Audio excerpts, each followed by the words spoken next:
आधुनिक घार हो। सुधारिएको मुढे घारलाई सुधारिएको आधुनिक घार जस्तो बनाएर यसरी मौरी पालन गरिएको छ। अब यो एकदम लङ लास्टिङ घार हेर्ने भने एकदम राम्रो। अब यसको बास्ना भन्ने भने त्यत्तिकै म खाए जस्तो यस्तो बास्ना आउँछ। आँडामा बस्दा पनि यस्तो बास्ना आउँछ। अब यो मौरीलाई गर्मीमा एकदम शीतल, जाडोमा तातो। ल हेर्नुहोस् मौरीको अवस्था यस्तो छ।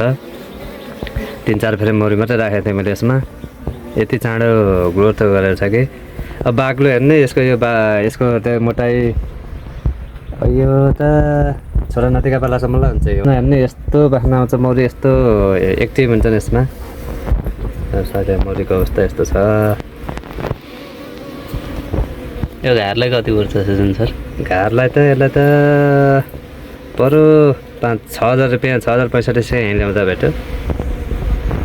तर होइन ठिक छ, लगानी गरेको पशु त छैन। यो चाहिँ एकदम मौरीको ग्रोथ चाहिँ 15 फ्रेम लाग्छ यसमा। सिजनमा कम्तीमा पनि 3 घार त यसबाट निस्किने भयो। यो चाहिँ राम्रो छ है।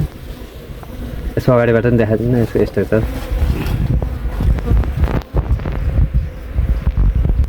रानी सानी गरी यस्तो गर्दाखेरि कता कता जान्छ नि।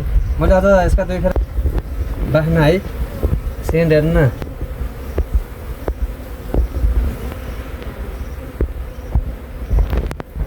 यो घार बेच्न पर्यो भने कतिमा दिनुहुन्छ? मौरीसितै मौरीसितै यसलाई त अब 15,000 भन्दा कमीमा दिने अन्त घाट पर्छ। यसमा पनि डेन्जर छ क्या। अनि अन्त छाउरा कस्तो छ खै? यस्तो मजाले छाउरा गरेछ है। अन्डा होइन? अनि ठिक छ। मौरी एकदम स्वस्थ हिसाबले काम गर्ने, एकदम जाडोमा चाहिँ ठिक, गर्मीमा पनि धेरै राम्रो।